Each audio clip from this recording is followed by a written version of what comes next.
Today we do a deep dive into the Elder Scrolls' biggest mystery, the disappearance of the Dwemer, in an attempt to find their actual fate. First, some background of the Dwemer story. Aniel encompasses all things. He created Aniel, his soul and the soul of all things. Aniel was given to self-reflection and needed to differentiate between his forms, so Sithis was created, the sum of all Aniel's limitations that could be used to ponder himself. Aniel was the soul of all things and therefore became many things, and this interplay was and is Arubis. At first Arubis was turbulent, confusing. Aspects of Arubis then asked for a schedule to follow that they might enjoy themselves longer outside of perfect knowledge. So Aniel created Auriel. Auriel bled the limitations and created Annual. So those limitations took names such as Magnus, Mera and Exen. One of those limitations was known as Lorcan, more than a limit than nature, so he could never last long anywhere. As he entered every aspect of Annual, Lorcan planted the idea that was wholly based on limitations, planned to create a soul for Arubis, a place aspects of aspects might be allowed to self-reflect. He gained many followers. Even Auriel, when Lorcan told him he would be king of a new world, agreed to help. So they created Mundus, where their own aspects might live and become the Etadar. But this was a trick of Lorcan's design, a world that contained more limitations than not, hardly a thing of Annual. Rather, Mundus was a house of Sithis. As their aspects died off, many of the Etadar died off completely. Some escaped, like Magnus, which is why magic has no limits. Others, like Yfrey, transformed themselves into the Elefre, the Earthborns, so that the whole world would not die. Some had to marry and have children to last. Each generation became weaker and weaker. Soon they became the Eldamar. Lorcan made armies out of the weakest souls and named them men. Uriel pleaded with Anu to take them back, but he'd already filled their places with something else. But Anu's soul was gentler and granted Uriel a bow and a shield so that he might save the Eldamar from the hordes of men. Some, like the Chimer, had already fallen to the armies of men. Others, like the Bosmer, took mannish wives. Uriel could not save Atmora. The Elderwood, it was lost to men.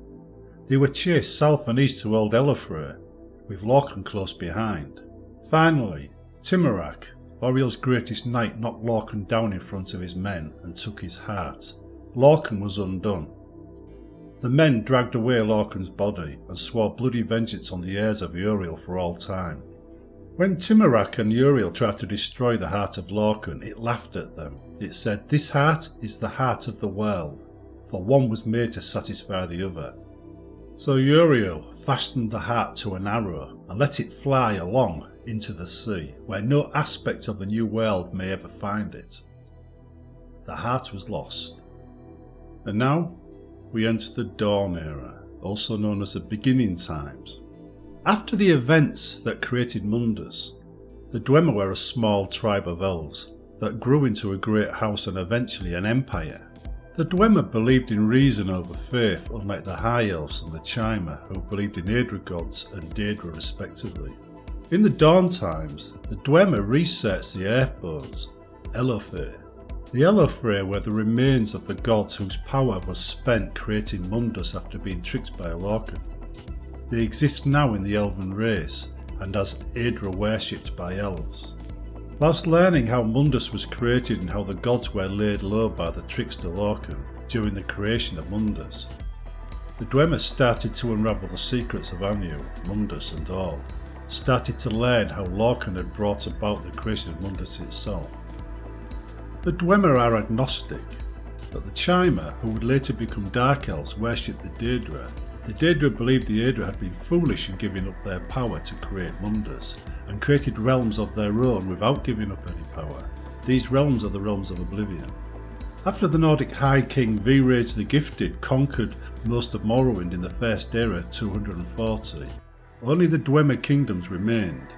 For 176 years the Nords ruled over Morrowind. By now the Snow Elves had become part of the Dwemer civilization, blinded and corrupted. They became the Falmer. Then, in the First Era, 416, Dumak Dwarf King and Ilderon Neverver forged an alliance that drove out the Nords from Morrowind, establishing the First Council, the First Dwemer Chime Estate. But the Dwemer Rorken clan opposed this arrangement and left and settled in Hammerfell, as did the Dwemer clan Kragan, who settled in the Markarth region of Skyrim. At some point, the Dwemer found the heart of Lorkhan in the Red Mountain, and Lord Kagranach, Chief Tonal Architect, started to construct Kagranach's tools with the aim of creating a new Dwemer god known as a Numidium, and a weapon that could be used to take back Rhysden from the Chimer. Kagranach's tools were imbued with the power to forge mythopedic enchantments, which made it possible for the bearer to tap into the heart of Lorkhan's power. The Numidium would then allow the Dwemer race to transcend Mundus and make the Dwemer immortal. When the Chimer learned of this, they considered it blasphemous and started the War of the First Council. At the very end of the war, at the Battle of Red Mountain, the Dwemer were losing. It is believed this forced Kagranach to try and activate the Numidium prematurely. At that moment of its attempted activation, all Dwemer disappeared from Mundus, except for one that could be seen in Morrowind in the Third Era, having quested in the realms of Oblivion during this time. It is believed he survived because he was not on Mundus at the time. The Tribunal would eventually possess the Numidium and gift it to Tiber Septim in return for autonomy of Morrowind. Tiber Septim had his battle mage, Juril Arctus, later known as the Underking, create the control rod using his own heart, so Tiber could use it to create his empire. Durin disagreed with Tiber Septim over this and eventually became the Underking and immortal Lynch. Many years later, in the Third Era 417, Uriel Septim VII would send an operative to Daggerfall to find and activate the Numidium in an attempt to foil a plot against them. Eventually, Sentinel, Weirest, Daggerfall, Orsinium and the Emperor all gained control of the Numidium and used it to consolidate their power. Before the Numidium was activated, there were 44 city-states around Lilac Bay. After its activation, only 4 loyal to the Emperor remained. The rest suffered catastrophes and anomalies. This would lead to the warp in the west that affected Lilac Bay area. That resulted in several changes to the timeline. 1. Manamako, the King of Worms, used a totem to become a god. 2. The Underking reclaimed his missing heart from the Numidium, allowing him to finally die and create an anti-magic zone around the area for miles in all directions. 3. It is believed the Blade's agent sent to activate the Numidium died in the attempt. How does all this tie in with the disappearance of the Dwemer? We have to look at what resulted from the activation of the Numidium each time it was attempted. The Dwemer wanted to transcend Mundus and return to the realm of the gods. Upon activation they all disappeared. Uriel Septim VII wanted to stop his enemies from overthrowing him. Upon activation his enemies all suffered catastrophes. Only allied kingdoms Sentinel, Weirest, Daggerfall and Orsinium survived. In the first instance, the Dwemer caused terrible devastation to their lands and the Chimer as they disappeared. In the second instance, Uriel Septim VII caused terrible devastation to his enemies' kingdoms, resulting in Uriel Septim getting his way. Each time those who controlled the Numidium, at least on the face of it, appeared to get what they wanted at the cost of great devastation on Mundus. However, the Dwemer may have activated the Numidium too soon, because there were signs that not all Dwemer simply disappeared. In the city of Mournhold, the capital of Morrowind, Dwemer ruins had small piles of ash all over the ruins, whereas in Vanderfell, no such piles existed in the ruins of Dwemer cities. Combine this with the fact that at least one Dwemer survived by questing in Oblivion, and that the activation of the Numidium appears only to have local effects, e.g. Lilac Bay and in Morrowind.